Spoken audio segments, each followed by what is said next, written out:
Okay, welcome everybody to the third of today's sessions for the 2020 OR Society Careers Open Day, the first that we've held online. For those of you who've been in one or both of the earlier sessions, welcome back. Or for any newbies that have joined, welcome. Before we get started with the first of our four exhibitor talks today, let me just run through some housekeeping with you. Whilst you're watching the presentations, we suggest that you position the speaker window in the top right-hand corner of your screen, where the red box is showing on this screen, so that you can see the content of the slides. Please use the chat function if you need to get in touch with us as the organisers for any reason. Please use the Q&A function to submit questions for our four presenters while they're talking. We've got a Q&A time scheduled at the end of this session where we'll deal with the questions for all the exhibitors in one go. You can upvote or upweight the questions by clicking on the little thumb icon. What this means is the more popular questions, if they're a repeat theme, get shifted to the top of the list, and they're the ones that I'll be asking first. We might have some polls during the session, although I don't think so in this final session. The videos from all of the sessions will be available as soon as possible after the open day is finished, and you'll be receiving details of those just as soon as they're ready. The other session that we've got organised is the one-to-one sessions with the exhibitors that are taking place on Thursday. I know some of you already have booked appointments there, but please do go and book any more from today's sessions as soon as you can to avoid missing out. Okay, well, we'll jump straight into the talks. And as you can see from the graphic there, we've got four organisations lined up. So we'll jump straight into our first. So let me introduce Beth Warren, Josh Gay, and Zoe Walters, all of whom are consultants of different types at Atkins. Over to you guys. Thanks, Gavin. I'm just going to share my screen. One of Zoe or Josh, if you can shout that you can see that. Right, yeah, I can see that. If you just go into full screen. Perfect, yeah. Thank you. Great. So there's three of us here. We're here to talk about the Management Consultancy Graduate Scheme at Atkins. So I'm Josh Gay, and I'm a graduate in physics, and I've been with Atkins for about 2 years. Been involved in some exciting work since I've been here, and I'll pass on to Zoe. Yeah, hi everyone, I'm Zoe. I studied maths and physics at university. I've been at Atkins for 2 months now, and I'm working with one of our confidential clients as a reporting officer at the moment. And then I'm Beth. I did a degree in maths, and I did a master's in operational research, and I have been at Atkins for just over 3 years. I started as a transport planner, and then moved over to the business we're going to talk about today at the start of this year. Halfway through their graduate scheme, completed that a couple of months ago, and I'm now a member of the business modelling and analysts team. Great. So I've already mentioned that we're here representing the Management Consultancy Graduate Scheme. So I thought I'd take the opportunity first to sort of explain where this fits in Atkins as a whole. So Atkins is a globally respected sort of design, engineering and project management consultancy, and it's part of the wider S&C Lavalin Group. Management consultancy sits in the UK and Europe division within the ADS&T market, which stands for Aerospace, Defence, Security and Technology. And that means we have some interesting clients and challenges which we've been able to be involved in during our time as graduates. If you go on to the next slide, if that's all right, Beth. So I'm going to talk a little bit now about why you should work at Atkins. Some of these are graduate related and some are just to do with the company as a whole. And then just shortly after, Zoe's going to talk a bit about her experience as a graduate, and then Beth some more about specific OR type work that we do. So initially, I've had a great time on my 2 years at Atkins. I've had a lot of different work during this time. I've worked with 3 different clients. So when I started, I was working with the Ministry of Defence doing cost forecasting and analysis there. Then I was able to move my work over to Heathrow to do something I was more interested in the longer term. And they gave me the flexibility to do that. And this was at Heathrow, where I was doing data analysis, helping them inform their sort of commercial decisions based on the data that they already held. Also in my team at Heathrow, there's some more sort of traditional operational research as well, where we had teams using discrete event simulation to model the flow through sort of passenger lanes. Now I'm at Network Rail, and at Network Rail, I'm doing more data science type work, and we've just had a new department that does data intelligence, and that's where I'm in. So finally, I just want to mention the culture at Atkins is people interested in everything they're doing, and they're willing to help you out. So this transition that I've done has all been with the help of everybody there. Next slide. Thanks, Beth. So I just wanted to talk a little bit about working in a consultancy.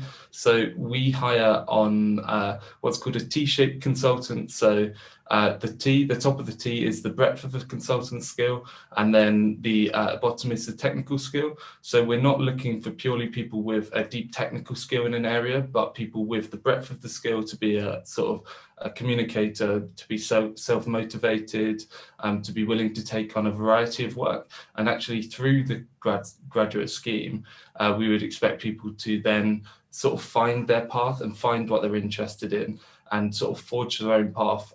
So we really hire on that breadth.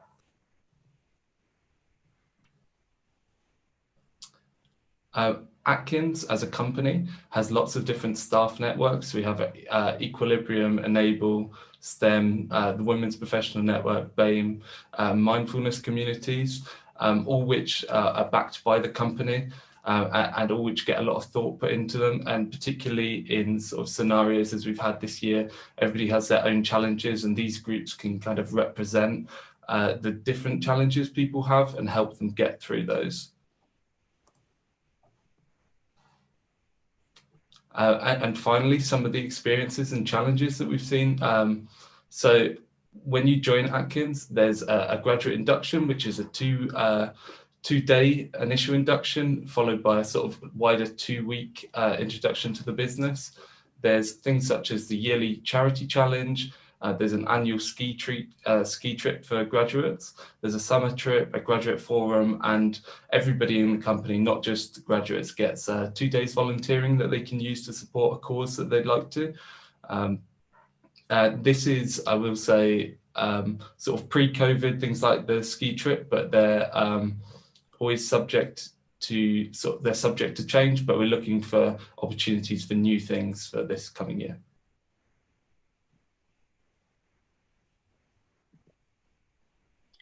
Thanks, Josh. So Atkins Junior Consultant Development Programme is Atkins' very own management consultancy graduate scheme. So it's constantly growing. As you can see, in 2007, it started with 8 graduates, and now we have over 70 graduates going through the program. So the program itself has its very own management team, so it's constantly shaping it to provide as much support as possible for the graduates taking part.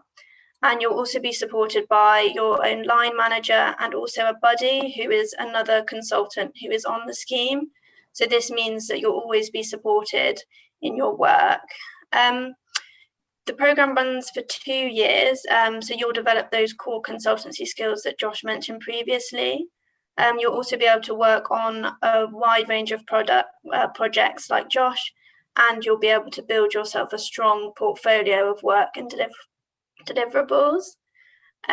So a typical week at Atkins, usually you spend about 4 days working on your client work, and then 1 day is spent on working on internal work. So this can be exploring an area you're interested in and working on charity projects. For example, I'm working on a project delivering some market research for a charity called Save the Children, whilst also looking into driving sustainability within Atkins. Next slide, please, Beth. So as we mentioned before, the Junior Consultant Development Programme is a very broad scheme. So there are a number of career paths you could take, and they're an example of some of these on the slide, but this list isn't exhaustive. So there are many opportunities for you to progress in a career direction. You don't need to be sure in which direction this needs to be to start with. But obviously, if you are set on a career path, then of course you can shape the scheme to take you in the direction you'd like to go. Next slide, please, Beth.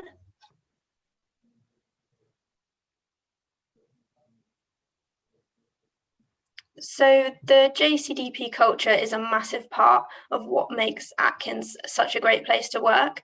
You're really encouraged to work as a team and work collaboratively across the business.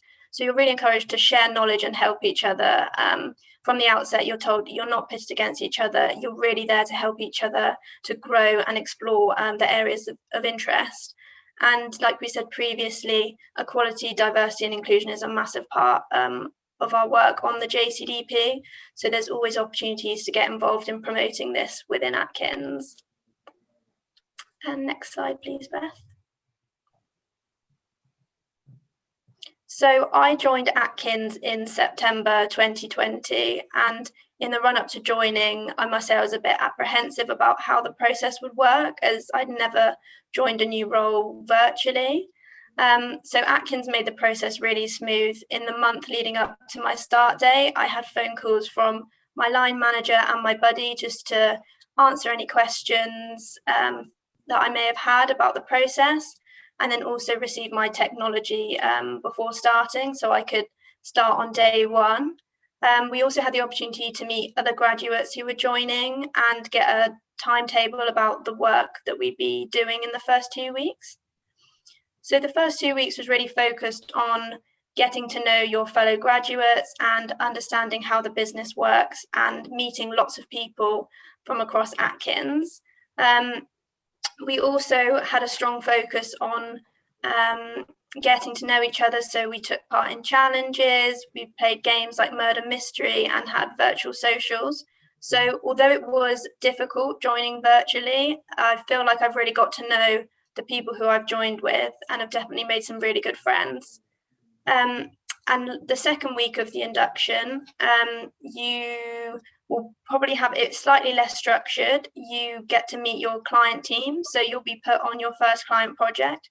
You'll get to meet your client team and then get to do any sort of training modules that you need to do on our very own learning zone. So it's slightly less structured, and it will culminate in a presentation to senior leadership on what you've learned from the experience so far and what you hope to get out of the consultancy programme. Thanks, Beth. Thanks, Zoe. So I'm going to talk a little bit more about OR specifically in Atkins. So mainly our OR skills kind of come into the business modelling and analysis team.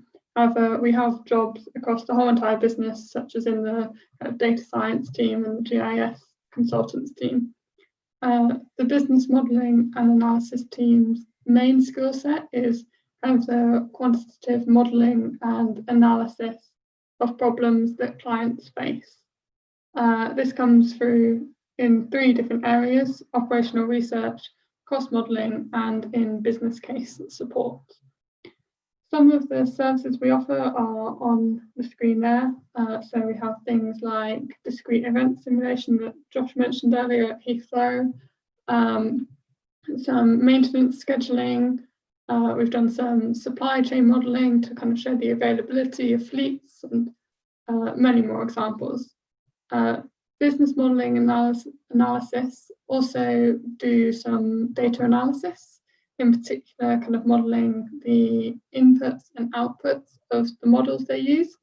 So for example, in a project at Heathrow involving kiosk modeling, they kind of used data and statistical analysis techniques to find the suitable distributions for kind of to model the user groups going into that model. As Josh mentioned earlier, we also have the kind of newly developed data science team and data intelligence, which is involved in kind of lots of exciting problems, like using AI to kind of identify overgrown vegetation on rail lines. Looking at a specific case study for business modeling and analysis, this one involves the Defence Equipment and Support Organisation, so DE&S.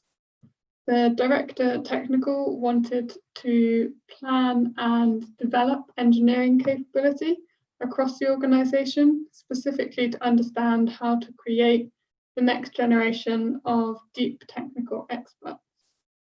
So Atkins created a systems dynamic model representing the engineering staff life cycle within the organisation, and ran a series of experiments showing how things like change to retirement date, graduate recruitment, and kind of career paths, and lots of other policies could impact on the overall engineering capability. And this really helped the client kind of to assess the impact of those policies on the ability for them to have skilled engineers to undertake projects in the future. This is just one case study in the business modelling and analysis domain. However, there's a few more included in the digital pack in your delegate bags. So onto the graduate application process. Our applications are open now, and they can be accessed using the S&C Lavalin Early Careers webpage. You can explore all the graduate schemes we have on offer. The one we've mentioned today is kind of titled under Management Consultancy. And the process that the kind of application involves is you'll do a situational judgment test, and you'll also be asked to fill out a kind of full application. If you're successful at this, you'll have a telephone interview, which is normally done with a HR representative. Again, if you're then successful, you'll have a virtual interview with the business, which is kind of akin to the face-to-face you'd normally have at an assessment centre. And then finally, you'll be invited to a virtual assessment centre. You'll be given plenty of information and opportunity to ask questions on this virtual assessment centre, as it's quite a new thing. Again, all of this information is available in the slide pack in that kind of digital delegate bag. So all that's left for me to say is kind of have a look around the website. There's loads of information on there, and there's the opportunity to use the chat bot to speak to graduates and all of those kind of things. So if you ask any questions in the Q&A box, but if you have a question that comes to you next week, then use that link and you'll be able to go through there. And that's it. Thank you. Great, thanks very much, Beth, and to Josh and Zoe. Good start to the afternoon. We've already got some questions coming through on the Q&A. Let's carry on adding to those as we move through the remainder of our presentations. Next up, we've got FICO. We've got Melanie String, who's a graduate analytics consultant, and Melanie's going to be joined by Victoria Simpson, who's involved in talent acquisition. So over to you, Melanie. Thank you very much. Just let me know when you can see my screen. Yeah, that's good. Does that work? Yeah, cool.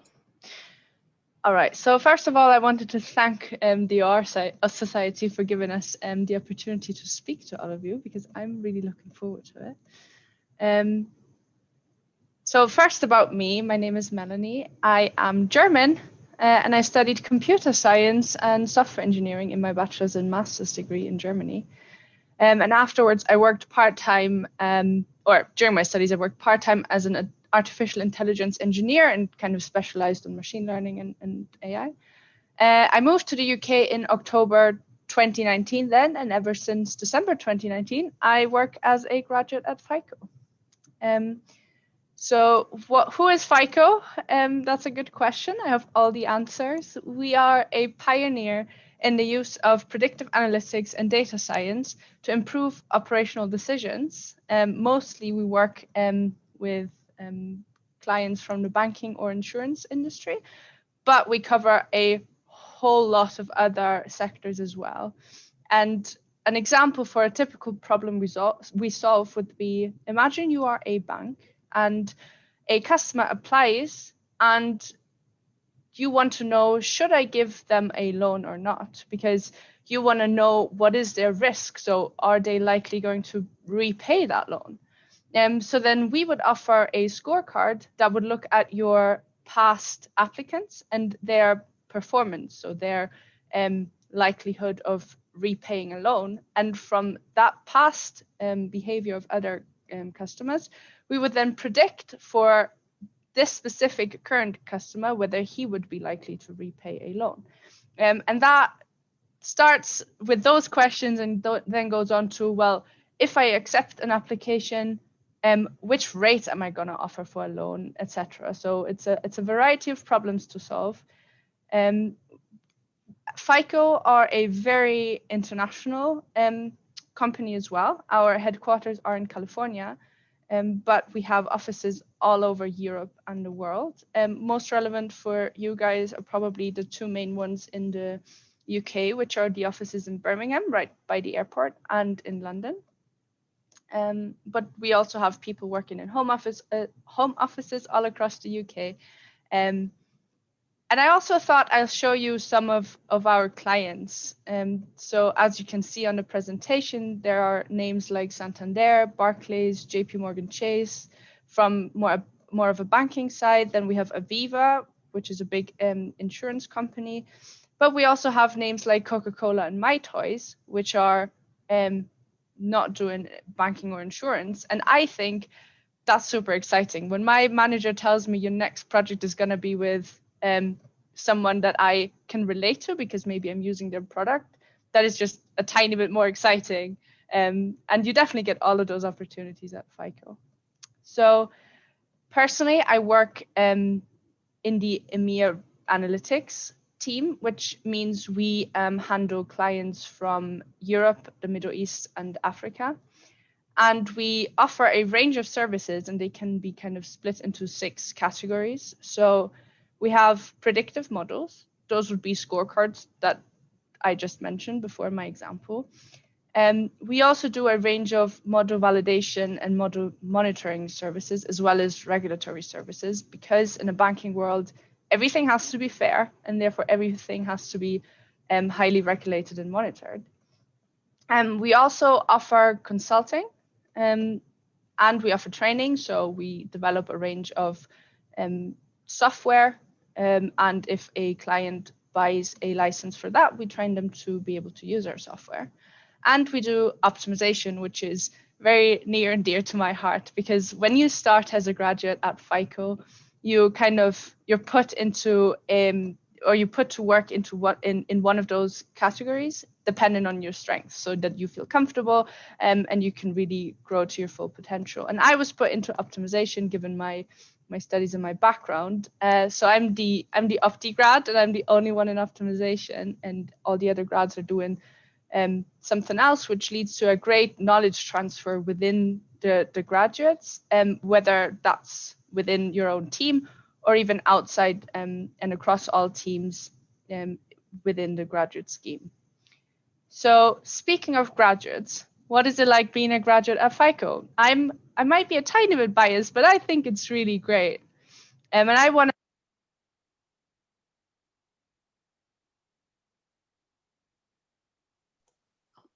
might have accidentally muted yourself, Melanie. We can't hear you anymore.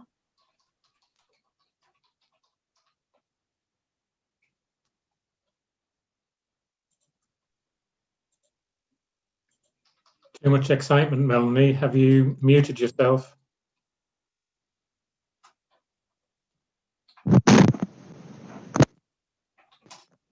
Oh my God, have I been muted the entire time? No. Yeah, no, go back. Go back about 10 minutes. Oh, really? Should you? No, you no, start just again? just this slide.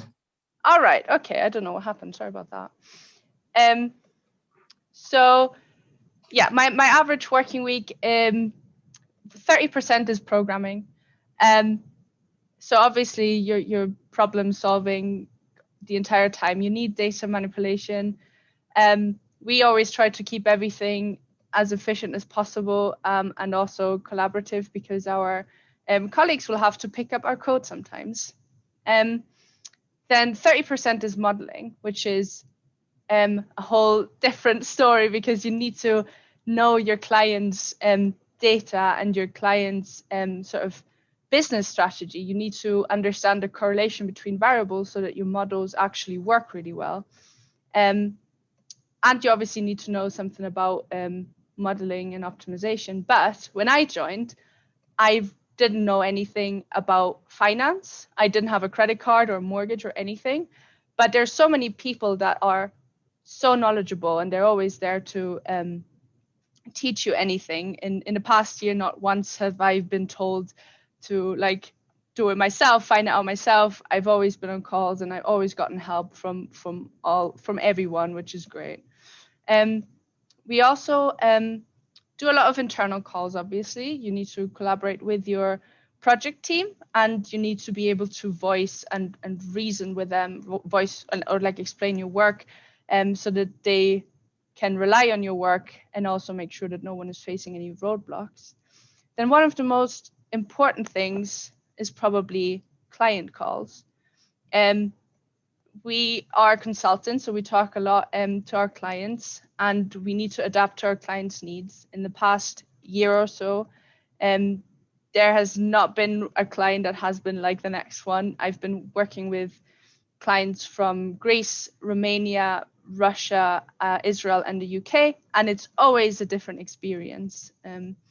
So it's great. Again, you have to be able to explain your work and explain different and complex concepts, and you have to make quick decisions. So if the clients ask you a question and you don't know the answer, you need to be able to tell them that you're going to come back with an answer, or maybe there's someone on the call already that you can invite into the conversation. And the last 15% of my week are documentation. When I left university, I was like, oh, I finished my thesis. I can forget everything I know about scientific writing, but I was very, very wrong, because you actually need all of it.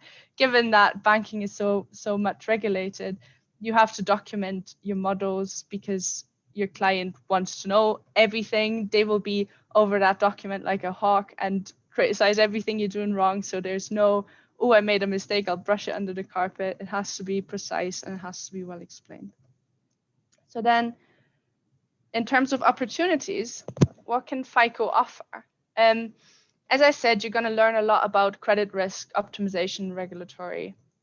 In the beginning, if you don't know that much about those things, it's a lot of Googling, it's a lot of reaching out to people, but you will learn it eventually.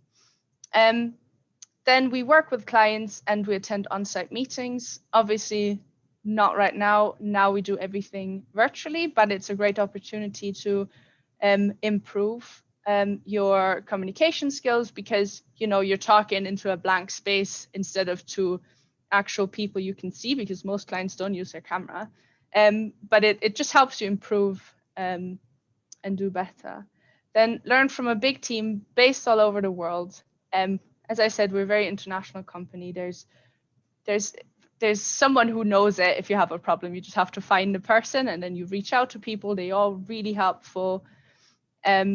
We have a FICO Learning Center, which has probably more resources than you could ever read through in your life. So if you want to know anything, if you think, ooh, for my personal progression, I want to know something about topic X, you go into the Learning Center and you will find so many resources that will educate you.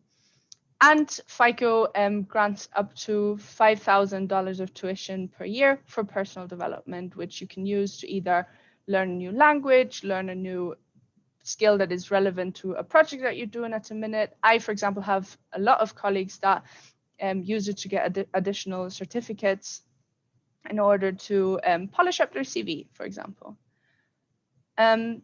So then I was told that you will get these presentations, and we have a graduate handbook. In this handbook, you can look at the graduate scheme, more information about.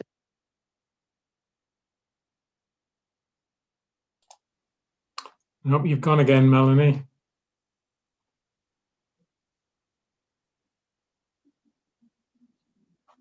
We've lost you, Melanie.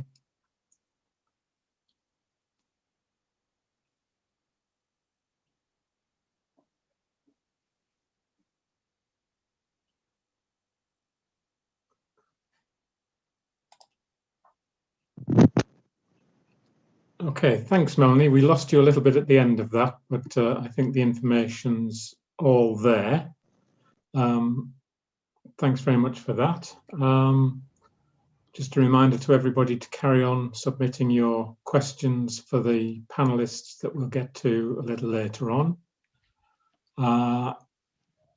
Next, although I seem to have jumped around in my order, sorry if I've put anybody off their stride. Next, I've got IBM. And I'll be handing over to Adam DeBell. Thanks, Adam. Thanks very much, Kevin. And to everyone on the call, if you've been sitting here for 5 hours now listening to these, then you're doing great. Stick in there. Thanks. So I'm here to talk to you about graduate opportunities at IBM. A little bit about me first. My name's Adam. I joined IBM from a physics academic background before that. I started IBM in February 2018 when it was the beast from the east. There was a lot of snow on my first day, which tends to ruin London's transport network. And I was actually late for my first day at the company, which is a black mark they've held against me ever since. So since then, I've worked on 5 projects in 5 different industries. And what I'm working on at the moment is some retail sales forecasting. So my client wants to know how much they're going to sell in every one of their stores in every week next year. And I'm trying to tell them the answer. And mandatory corporate headshot on the right there. So in consulting, we kind of have 4 roles available: technology consultant, business consultant, design consultant, and strategic analytics consultant. So we would warmly welcome your application to any of these schemes, but as someone in the operational research space, I would strongly encourage you to drop an application in for the strategic analytics scheme. It's the job I'm in now, and I think it's pretty good, and I think it will suit kind of what you're learning and what you're doing in operational research. At IBM, we're pretty proud to be the Target Jobs Graduate Employer of the Year in 2018, 2019, and 2020. And we're certainly intending to win it in 2021 as well. So we offer a pretty good experience to graduates, and I think the awards kind of show that. So, you know, I'm encouraging you to apply for this job. I want to talk a little bit more about what's actually involved in doing it. So starting at the end, you'll be a consultant. So IBM's a pretty big beast. It does a lot of different things. But in the consulting space, you'll be working directly with clients to solve their business problems and kind of transform their businesses for the future. Part of that means that we go to our clients. So kind of in my first 2.5 years at IBM, this is all the places I've visited in Europe to go and see different clients, or to go on training courses, or to go to hackathons. So you do travel around a bit. I would say, I guess over my time with the company, I've probably been 50-60% London based, and the rest of the time going to see people. And that's kind of ignoring this year, where obviously I've been 100% London based. So next up, analytics. In this role, you'll be doing highly technical, hands-on kind of analytics projects, working with data, working in data science. Python and R are probably the biggest technologies we use. Excel, we try to avoid if we can, and SPSS often comes into the mix as well. I will say, whilst you'll do highly technical work if you work at IBM, you're not expected to know these languages before you join. These are things we can train you in if you've got the right stuff. And then finally, strategic. So whilst this is a technical role, it's not a purely technical role. You're not going to be a Python developer. It's all very well kind of building and training the best model in the world, but it's useless if no one actually bothers to use it. So the strategic element is kind of getting clients from A to B. So, getting them from where they are to where they want to be, and working out how to do that. And so that's kind of the final element, strategic analytics consultant. So if that's what you're doing, why should you do it? Why join the team? I think the first big point is it's project-based work. If you're the kind of person who, you're exiting academia now and you're looking at getting a job, but the idea of just doing the same thing every day until you one day die kind of depresses you, then this might be the job for you, because it tends to vary a lot. So typical project length is 3 to 6 months. And when you change projects, it'll be a different client. It'll usually be a different industry. It'll be a different problem to solve. It'll be a different set of skills. And that means there's a lot of variety built in. There's also a mix of very hands-on analytics through to kind of entirely strategy-focused engagements. So yes, that play between the strategy and the analytics. As an example, so the project I said I'm on at the moment, what we need to do is very, very clear, and what our client's going to do with it is also very clear. So it's really very focused on that forecasting challenge and achieving a high level of accuracy. By comparison, I was working on a much more strategy-focused project earlier in the year. So in that, I was working with an automotive client who'd kind of developed quite a cottage industry of analytics and reporting in their organization, with different departments doing very different things. And what they wanted us to do was to sort of come in, speak to these different departments and work out how to get them singing off the same hymn sheet. So increase their analytics maturity, get people working in the same way, and to a similar level of consistency and quality across the organization. And so in a project like that, I was doing a lot more interviewing with people, running workshops and building a report and a case for change. So next up, I've mentioned it already, but you work across industries. So IBM works with pretty much all of the world's biggest companies, and that means that you'll both be working for a technology company that's at the front of a lot of cutting edge work, but also you'll work in different industries. Again, if you're looking at exiting academia and you're not really sure exactly where you want to end up, you'll be able to work with a lot of different industries. You're not expected to specialize in the first 5 years of your career. And that means you can kind of see what makes different areas tick, what kind of industries have interesting challenges, and then when you want to, start to specialize.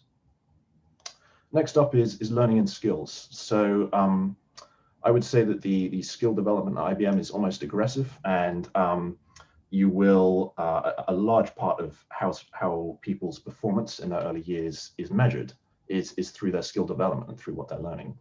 So because it's a client-facing role, you learn a lot of people and business-related skills. Also because you work across industries, you kind of see how different businesses work and how they tick. And also because we do very technical projects, you'll be learning a lot of programming and a lot of different modeling techniques. And finally, I think we do a lot of projects that are very relevant to what you'll have learned in operational research. So as I mentioned, I'm on a forecasting project at the moment, obviously an OR classic. Another strand to what we're doing at the moment is with this client is an optimization piece in the supply chain. So it's quite a pure optimization problem. And actually, we've been able to put a colleague of mine on that project, and she has a PhD in optimization. So obviously, that's a great chance for her to use the very, very specialized skills that she has. Similarly, if you come to IBM with a very specialized skill set, we will try to or strive to match you with projects where you can put that to use, and that can, I would say operational research is something that's quite well reflected in the analytics team at IBM. Certainly, the head of advanced analytics was actually joined IBM as a graduate into this job from an operational research background. So it's absolutely something or a place where you can do really well as someone coming from OR. Yeah. And then, so next up, the application process, pretty much like anyone else, please apply through our website.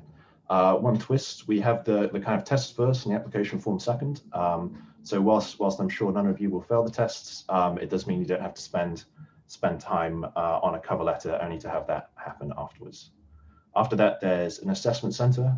It will probably be virtual, but we only have one in-person stage either way. And it's worth saying, I'm afraid all applications are currently shut at the moment, but you can register your interest online and you'll receive a notification when it becomes possible to drop an application in once again. So I think that's about it for me. This is a picture of the team, me looking merry in the top right. I think this is our Christmas party 2 years ago. So we're a pretty close-knit bunch. We look after each other in analytics. Come join us. It's a good job. So thank you for listening. I think that's it from me. Great. Thanks very much, Adam. That moves us on to the fourth of our presentations for this afternoon. Another reminder to keep the questions coming through the Q&A function, and we'll get to those straight after this next presentation. Next presentation is from the Government OR Service, and delivering that is Robin Wood, who's an analyst at the Department for Work and Pensions. Hi, afternoon everybody. So I'm going to talk you through a little bit about operational research in government. So GORS is the Government Operational Research Service, and whilst I'm based at the Department for Work and Pensions, I'm trying to give you a bit of a sense of operational research generally. So my name is Robin, I'm a Principal Scientific Officer at DWP. So GORS itself is not wedded to any particular department in government. We stretch across all the different facets of the civil service, built of about 950 operational research analysts in over 25 departments. So we get into policy decision making and shaping the way that government works at a really fundamental level. I think what attracted me to a career with GORS is that sense that operational research is about making better decisions and using scientific methods to help make processes better. It is the science of better. When you do that with GORS, you're working with government departments to make the way that our country works more effective, more efficient, and to ensure that policies are implemented in the right way. You obviously don't come at that from a political bent, but you are there at the heart of government, helping to make those policies and those processes as good as they can be. We are not necessarily totally London-centric, whilst joining any department will probably necessitate some time down in the capital. We're based across the country. So for DWP, actually the majority of my team, we're based in Sheffield and Newcastle. Whilst we've got staff down in London, there are opportunities all over the place. With GORS itself, again, there are a lot of government departments, and GORS is involved in everything from the Ministry of Defence to DEFRA to the ONS, everything that goes into making the country run, to keeping us safe. GORS plays a part in making those decisions. The nice thing about joining GORS is because you're not joining a particular department, you can have the opportunity to move within the civil service and go from one department to another. You've got a real breadth of context to apply your analysis to. So if you spend a few years at the start of your career in the Department of Health, there's nothing to then stop you working in transport or in culture. You've got real flexibility as to the way that you move about. And that's particularly true on some of the graduate schemes like Fast Stream, where you're encouraged to move within and between departments. So we tend to recruit in a fairly location blind sense, particularly at the moment. So whilst some roles will naturally necessitate that you're on site, a lot of them can be performed from local offices. And as you can see at the moment, I'm speaking from a shed in Nottingham, so not exactly Westminster, but it does mean that you've got opportunities wherever you are. Myself, I joined GORS a few years into my career. I studied theoretical physics at university before deciding I wanted to teach physics. I hadn't really heard of operational research until I decided that I wanted a bit more of an analytical career. I then stumbled upon GORS and the civil service, and it just sounded really interesting, this idea that you could use those analytical techniques, the problem solving, which is what I love about physics, but applying it very directly to practical decision making and policy creation. So I've been in the Department for Work and Pensions since about 2018. My work is focused predominantly on financial controls and risk management, so safeguarding public funds. But work is very fluid, and you find that analysis is always in demand, and that as policies and priorities shift, so too does your work. You will have some long running projects, but day to day, you've got to work quite flexibly to meet evolving needs and change in response to, I suppose, the shifting policy landscape. I found the work incredibly interesting. The nice thing about working in government is the access to data that you have.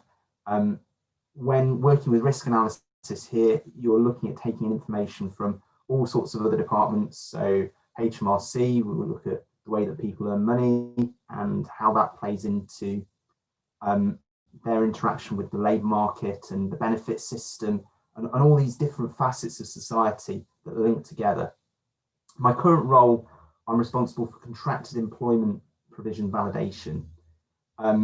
What that is it's centred on safeguarding the money that the government spends each year in helping people back to work. So we work with a lot of external companies, so some quite high profile international companies like Maximus, but our net expenditure is in the region of 200 million per annum on these schemes. We need to make sure that that money is being spent in the right way and that we can minimise as much as possible fraud and error. So we do a lot of big data work to exploit all the information that we can to ensure that any monies we pay out have been paid out for the right reasons. There is a lot of sort of workforce planning and other sort of time series analysis to enable us to deliver these very, very big programs in a cost-effective way. And then at the end of all of that, you've got sort of the impact analysis, the almost econometrics to make sure that what we are spending the money on was worth it. So everything that we do, we're doing with taxpayers' money, and we've got to make sure we're delivering value for money. Operational research is key in making sure that we're spending money in the right way, for the right reasons, and that it's having the best benefit to society. Within government, operational research sits alongside the three other key analytical professions, so economics, really can't speak, statistics and social research. Operational research, though, picks up facets of all of that, and what you find is that a lot of these work interchangeably, and at times what you're doing, you're feeling like you're being a bit of a statistician, sometimes an economist, fewer times social research, but the overlap is there. And it's really good working as part of GORS because you're having those synergies with the other professions and you're part of a really, really large cross-government analytical network. As an example of where GORS has had some impact, so key question, Department of Health needs to ensure blood supply meets demand. The problem with blood is that it has a short shelf life. So you have some real key decisions to ensure that the right blood gets to the right place at the right time, minimising costs and wastage along the way. So the analytical problem there takes into account such wide issues. So you've got the demographics of the population, so the way that that evolves over time and shapes the demand for services and for the blood in this case. Operational research has ensured that we are able to model that in a way that means that there are not shortages at any particular point and that you're not wasting things along the way. The challenges as ever, particularly working in government, is that you've got such a big network of information that you have to be able to get it cleaned and verified and into a workable format. So a real skill in government and a real opportunity is to work with all the different departments and bring in all that information, but do it in a robust and accountable way. Because when mistakes are made, they very quickly become quite high profile. You've probably seen things in the last few weeks in the news. What you do as an analyst in government has to stand up to the highest level of scrutiny.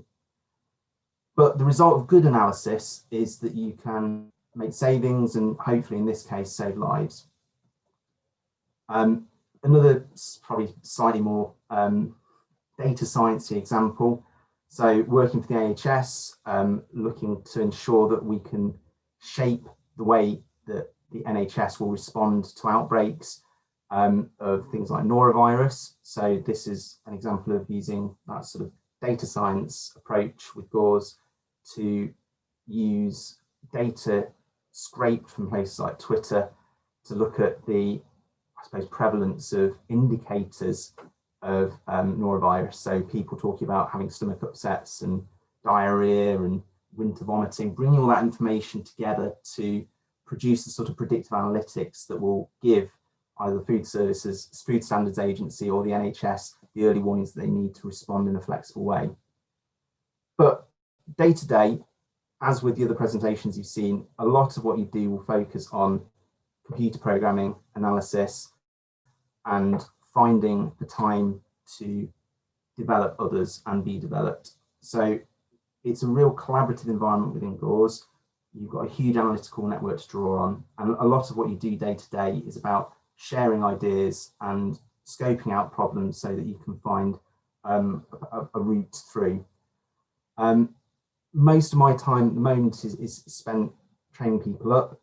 It's been a really bizarre year for everybody, but it's been, I suppose, interesting because it forces you to deliver what you do in a new way. And we've particularly found that working remotely doesn't mean you're working less effectively. What you're doing day to day will really depend on where you're sort of joining from. We do whatever we can to ensure that we're making the best of the skills that you come with. For a lot of what we do, we're using programs like SAS. Sadly, a lot of it is still Excel based, but also Stata and SPSS, and increasing things like Python and R. If they're not things that you've experienced before you arrive, then we obviously make sure that we provide the training to put that into place. We are committed to ensuring effective professional development. So 100 hours of dedicated development time is expected each year. So you keep a CPD log. If you need opportunities, training, be from the OR Society or other places, we find the time to do that within your role. There are opportunities for funded masters and other wider training. And actually we started to do operational research apprenticeships now as well. The career pathway depends how you join. A lot will come through the civil service fast stream, which now has its own dedicated GORS route. If you join on the fast stream, then you work your way through the sort of analytical levels over the course of a few years, with the aim of you taking on more and more ownership of your analysis, getting a wide range of experience, and sort of working up to line management and project ownership. At the end of the fast stream, we'd expect that you would then take the jump to a principal analyst position, where you're sort of owning a work area and a team, having regular contact with ministers and senior civil service. And beyond there, a lot of people, if they want to keep within the sort of dirty analysis and coding and programming, you might stay at that level. Others will progress to the senior civil service, which is a little less hands-on, but more policy facing and has the opportunity to shape things at a wider scale. Throughout all of that, you've got real flexibility in the way that you work and the opportunities that you've got to move within and between departments. Salary for placement students in London starts at around 20,000, but it varies between departments. And as you go through the graduate schemes, it varies from about 25 to 45,000. But some of the key benefits beyond that, we operate in a flexible way, so flexi time, you're taking ownership of your hours, and you do have the opportunity to work for the UK's largest business, really. You are looking at the running of the country. We're looking for people with a highly numerate background, so typically people come from physics or maths, operational research, but it is a real breadth of backgrounds. It just has to have a reasonably large numerate component. There are opportunities for direct entry through civil service jobs. The fast stream runs once a year. It's closed this year, but it will open again sort of September, October time next year. The next GORS direct entry, so for graduate positions, opens probably in the spring. And if you want to apply, then you can either look through the GORS website, so if you just Google GORS, or go on the operationalresearch.gov.uk, and alternatively through civil service jobs and the fast stream website. Most of our sort of recruitment is based on purely on skill. So there will be numeracy tests and literacy tests, and sort of then probably some slightly more involved competency-based interviews, either in London or Sheffield, but obviously we're sort of responding flexibly to how we run those at the moment. But if you've got any questions, please let me know, and thank you for listening.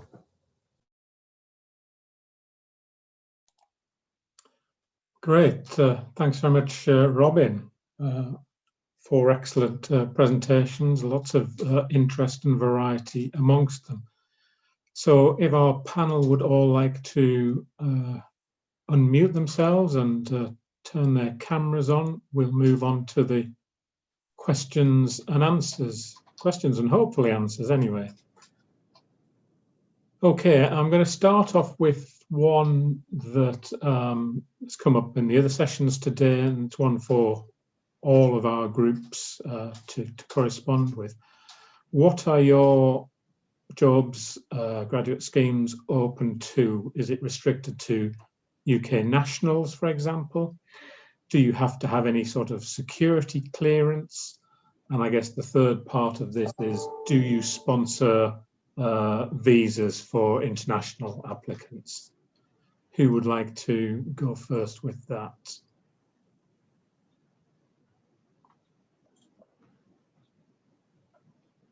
Go on, don't be shy. I take this on behalf of Atkins. So there were three parts to this question, wasn't there? Visa sponsorship, which we do in Atkins under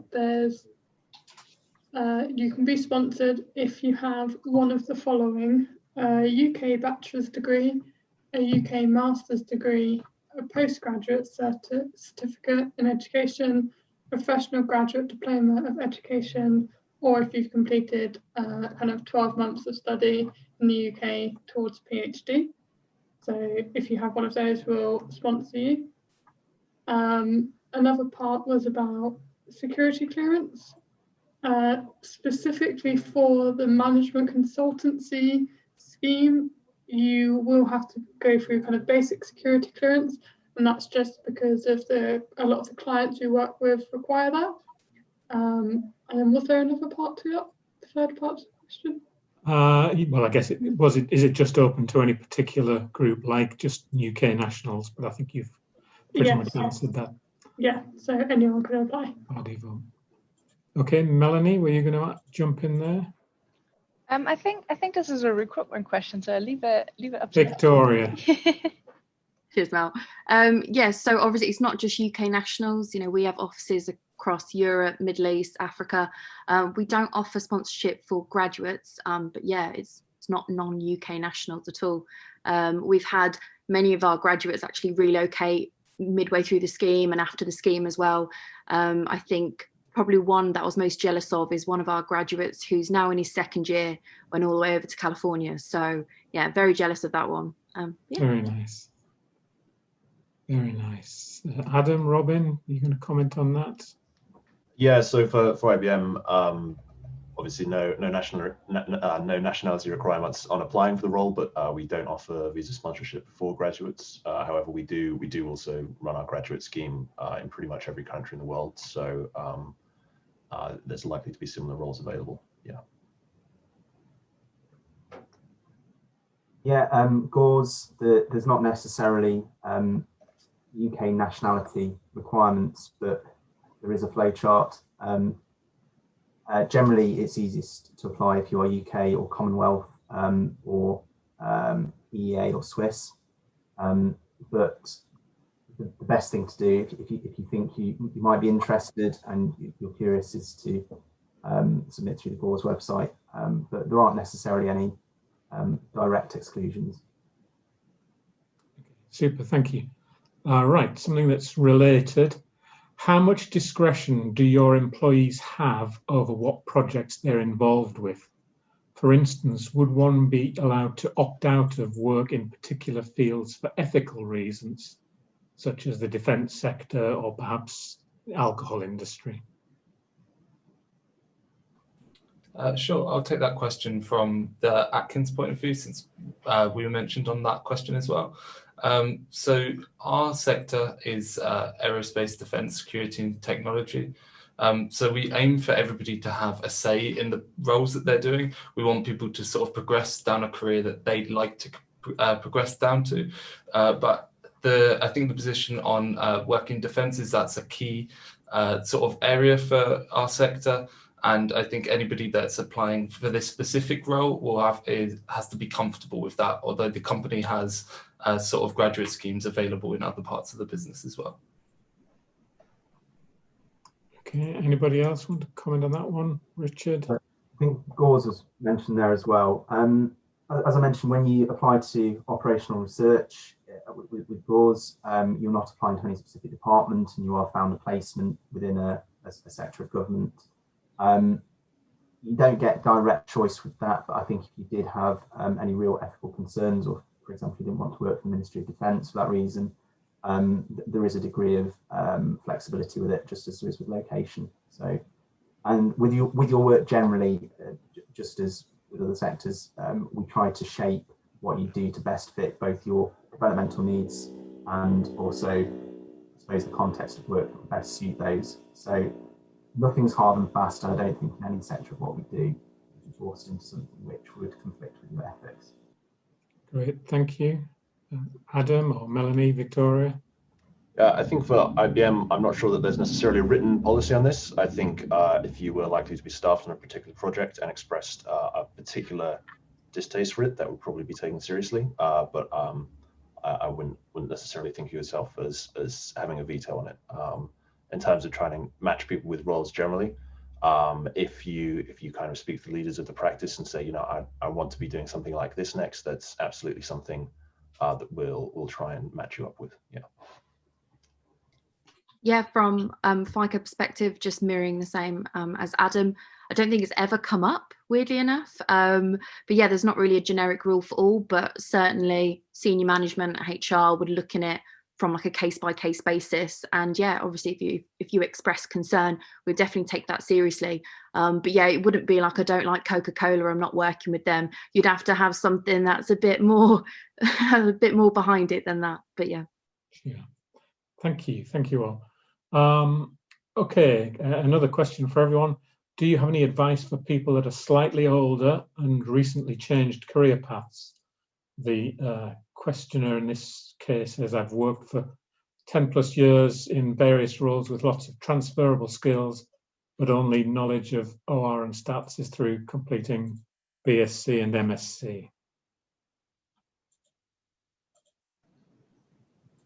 Robin? I don't mind having a go on this. So I joined operational research I think about 8 years after graduating. So I've been out of doing what I thought of as hard maths for a good amount of time.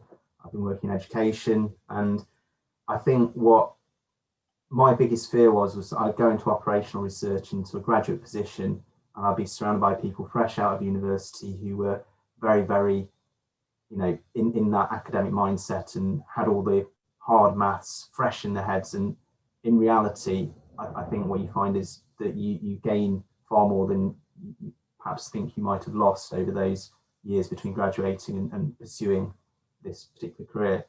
And what I found was that there were a lot of transferable skills that you bring, and it's better to focus on that rather than any reservations you might have about the time that you spent away from the subject. Obviously, it depends what you've done in that time. By the sounds of it, the question writer is a little bit closer to an analytical profession than I was. But I think the key thing is to go in with an open mind and be prepared to, you know, have a period of upskilling and that sort of period of chaos as you transfer from one career to another. But it's worth doing if it's something you want to pursue. I can't really recommend it more than that. Anybody else want to go with that one? Yeah, so in our team, we also have people that came from various backgrounds, teachers, for example, and we have a range of people that studied engineering, physics, maths, and it really, that's the beauty of the job, that you form teams with different strengths and you support each other. So I think as long as you're sort of people skills match the requirements that we're looking for, there's nothing to stop you from trying, because you can learn anything, and then there's lots of people to support you as well. Great. Anyone else want to add anything more, Adam? Yeah, I mean, so at IBM, I think the oldest graduate in the UK graduate scheme is in his 40s at the moment. So wouldn't need to add much to that, really. Great, thanks.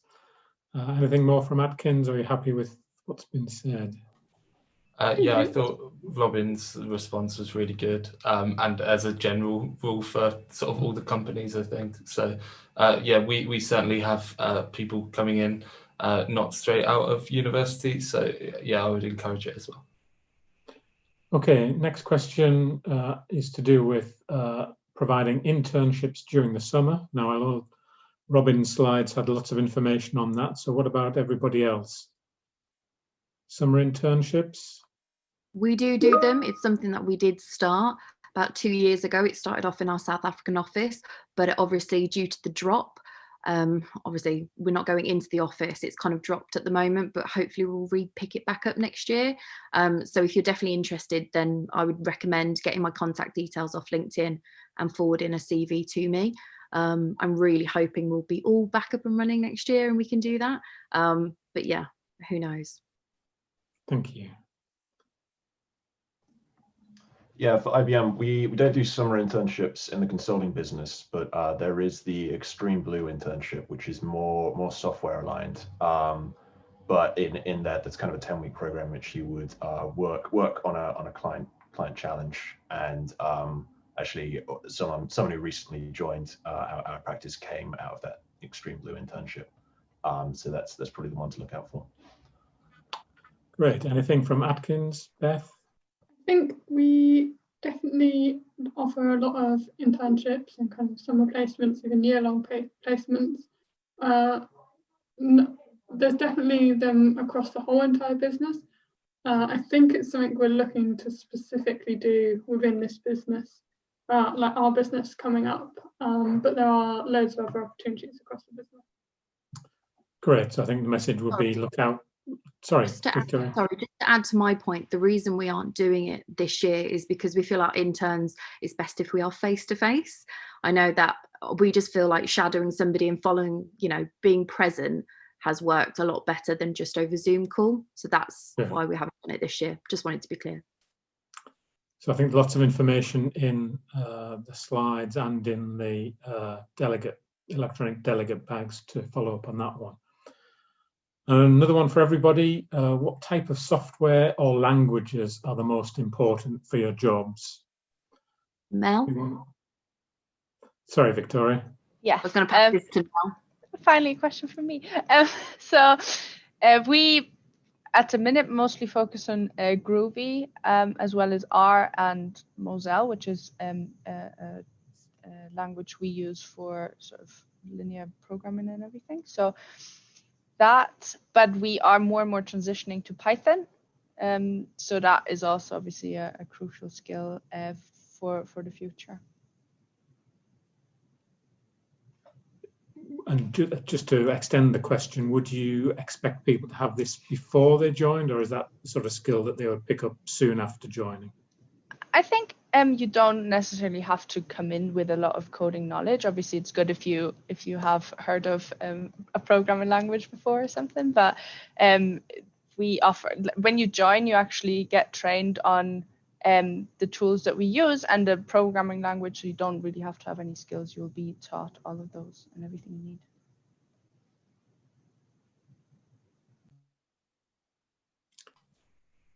Cool. Yeah, hi. So similarly, you don't need to come in knowing anything, particularly on the graduate scheme that we're advertising, which is more generalist, and you sort of forge your path as you go along. I predominantly used Python in a lot of my analytics, particularly recently. But again, it's something you can find out for yourself as you progress through.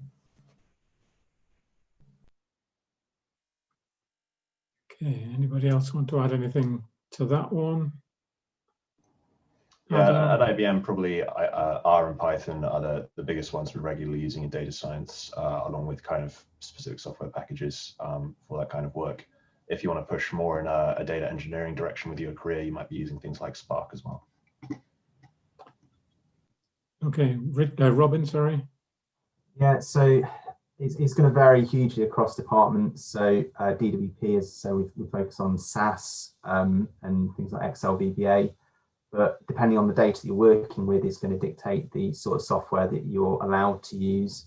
I would like to use R and Python, but for whatever reason, it's not deemed secure enough at the moment. Other departments, depending on what they're using, will use that. I think the key thing to remember is that nobody's expecting you to arrive with that full skill set. There's always the opportunity to train up and learn new languages. Great. Hopefully a couple of quick fire ones for Adam. What IBM stream would you recommend for somebody coming from an MSc in data science? If you're interested in doing data science, then strategic analytics is the place to do it. Okay. And again, for you, Adam, how much of your role is technical and how much non-technical? So consultant answer, it depends. If you want to pencil something in, I would say, yeah, it will be project dependent, but say 70% technical, 30 not. Great, thank you. Okay, back to everyone. Apart from a degree, what else might I do to demonstrate I'm qualified or a good fit for the role and/or organisation? From a FICO perspective, as obviously been a recruiter, self-paced learning and just learning that people have done in their own spare time. I think that's key, and mainly because we can train technical skills, those consultant skills, so the soft skills are really key for us as well. We do kind of have this mindset that we can train anybody on our tech, but those consultancy skills are very hard to find. So yeah, I'll definitely say work on the soft skills and presenting and everything like that from our perspective. Okay, anybody else want to comment on that one?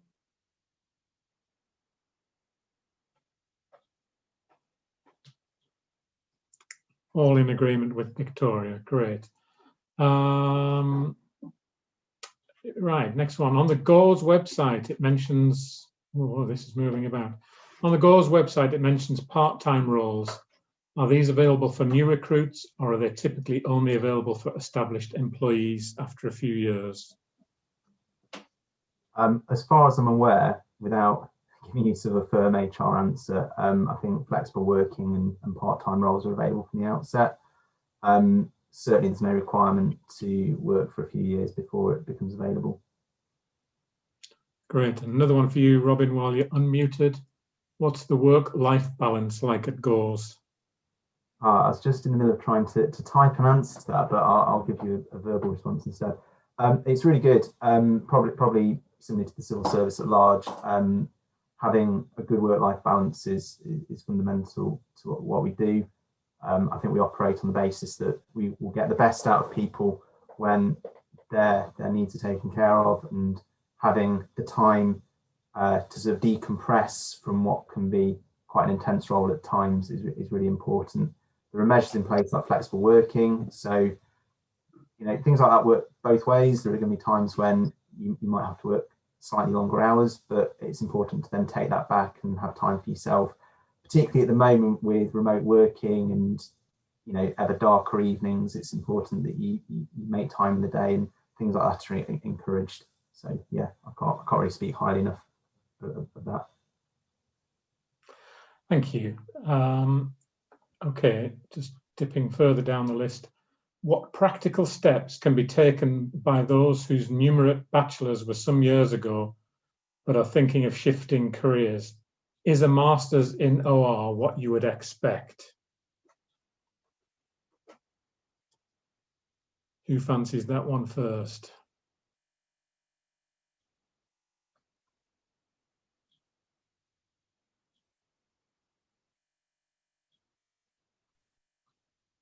Can you repeat Victoria. the question?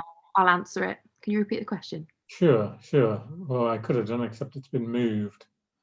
So it was about somebody who'd done their bachelor's, their numerate bachelor's, a number of years ago, Is a master's in OR one way to go about Yeah, it's getting into definitely. these? Yeah, it's definitely. I wouldn't say it's the only way, but yeah, it's definitely a way. It's a. I mean, at the same time, that additional education, it shows from like a company perspective, it shows that you know committed to something and you want to develop as well. So it shows you kind of progressing, but I wouldn't say it's the only avenue. Great. Anybody else? I guess this is slightly similar to that kind of career change question. If you have the softer skills, it's quite easy to pick up those technical and numeric skills again. So yes, it may also be a comfort for you to do that kind of master's degree, to that kind of remember it all, but you'll be surprised by how quickly things come back to you, I think. I think the other interesting thing in this field is something that Robin mentioned, is we've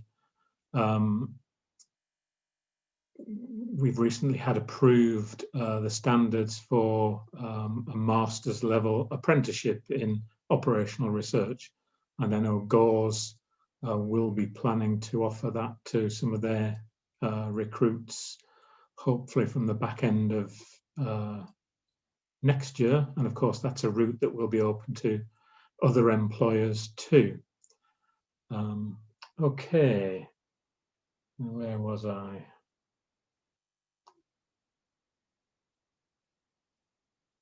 What soft skill is most valued by an OR employer?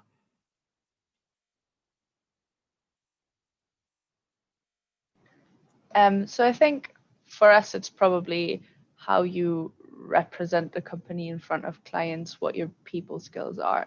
Actually, when we had our graduate day, it was probably maybe 20% technical, and the rest was just how well do you present, how do you handle situations where you maybe, you know, get put on the spot. So I think it's how you act with people and how you explain and express yourself is really important, I think, from a analytic consultancy based role, because you're gonna work with a lot of data, but the crucial bit is to transport your results to the stakeholders and peers.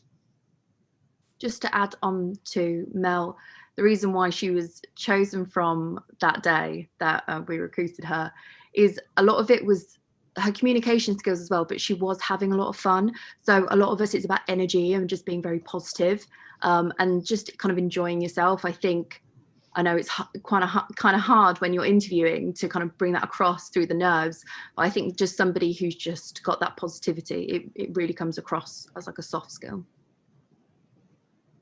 I think one of the other Adam, were you? Oh, sorry, Beth, go on. Go ahead, Beth. I was just going to say, I think kind of quite a buzzword, especially at the moment around consultancy, is rapport, and that comes kind of from building that connection, having that energy, that motivation, and kind of things like that. So those kind of communication skills, being able to build rapport with clients is really quite important in kind of a consultant role. Yeah, I think it's a similar story at IBM. It's good being able to do the technical work, but the ability to present and communicate your ideas really adds to it, and that's what we look for. Great, thank you. Just keeping an eye on the time. What opportunities, a very general one here, what opportunities are there for growth and progression at your organisations? Who fancies challenging that one first? I think at FICO, so I've been with FICO a year now, and I've been sent to 3 training courses, and we've got another one coming, which focuses on Python machine learning, but also obviously the internal software. Then I mentioned in my presentation, there is a $5,000 tuition every year for every FICO employee to use on self-development, and that is, you can pick that somewhat freely. Obviously, it has to be useful for your career, but it can be a language, it can be a sort of business skill or anything. And I think there's definitely a lot of potential that FICO and FICO supports you in your efforts to grow as a person. Just to add on to the bottom of Mel's bit, that tuition reimbursement scheme that we have, I've used myself. So I'm a recruiter, but I did like a £3,000 HR course that FICO paid for. And because I wanted to go the direction into HR, but that was something that was self-led by me. So in terms of progression, FICO really like listened to kind of where you want to go. And we've had people who have been in project management and wanted, like a graduate, and wanted to go into sales. And we've had people who want to be more technical, and then we get them trained up. And that tuition reimbursement scheme really helps for certifications. And it could be anything from, you know, somebody just wants to improve their Excel skills, and then there's somebody who wants to be a manager, so they do a management course. So there's lots of different avenues you can go down, and especially our graduates. I know that Mel got cut off before she was muted, but in our graduate booklet there's all the different avenues, and you'll be given that as well. I think are you sending that out, the graduate booklet? It's in our, I think so, yeah. Yeah. It's all the information's in there. Yeah, great. Anybody else coming in on that one? I think I'd say from Atkins' perspective, I mean, well, I started out as a transport planner, and I have completely moved career paths. There's lots of opportunities for kind of lateral movement, as well as Zoe mentioned in the presentation, generally as part of the graduate scheme, you're kind of on client-facing work 4 days of the week, and then your 5th day can be spent doing personal development. It can be kind of helping out on some internal initiatives. She was talking about working with kind of things. So Atkins are really good at supporting your personal development and kind of allowing you to see where you want to go. Okay, Adam, were you coming in on this one? Yeah, so I guess at IBM, from a kind of learning perspective, we have I think unlimited access to kind of Udemy, in addition to training courses that we run and you can go on, and kind of a lot of access to like O'Reilly books and things like that. So there's kind of a lot of resources for learning in terms of kind of career paths and development. It's a big organization, so there's a lot of things you could do. I would say that broadly speaking, you can kind of remain very technical and become kind of the guru of doing a particular type of modeling or a particular project. You could move more into sales. So you could say, I want to sign big deals that bring together lots of complex things and lots of areas of IBM. You could move more into architecture, where you'd be looking, as opposed to remaining technical, you'd be looking more at the high level and how do we solve a particular problem. Or you could move more into delivery lead and project managing, where you're kind of managing projects and making sure things get done. Those are kind of some of the big areas you can move into. Okay, Robin, anything you want to add on that one? No, I don't think anything on that. No, I think you made it very clear there's a wide range of stuff in the GORS. Okay, eye on the time, perhaps our last question. Do most OR jobs involve programming? Robin? Yes, I think so, but not exclusively. Soft OR is, a very important skill and doesn't necessitate any programming at all. But I think anecdotally, I've not met many ORs who haven't had some exposure to it.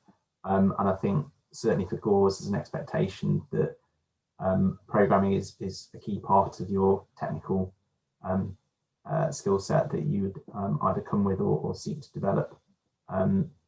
It's the way that we access data now, it's the way we manipulate it, and it's the way that you turn those key questions into answers. So it's not sort of a hard yes, but I think you perhaps struggle to find roles that don't necessitate any programming at all.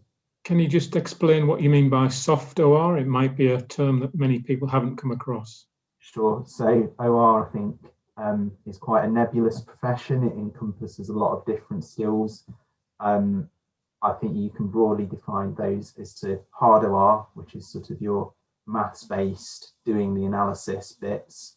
And then the soft OR, which can be asking the right questions, working with your stakeholders to understand their needs. It can be drawing the right sort of picture to bring a problem to the fore, asking a set of intelligent questions that get to the root of an issue.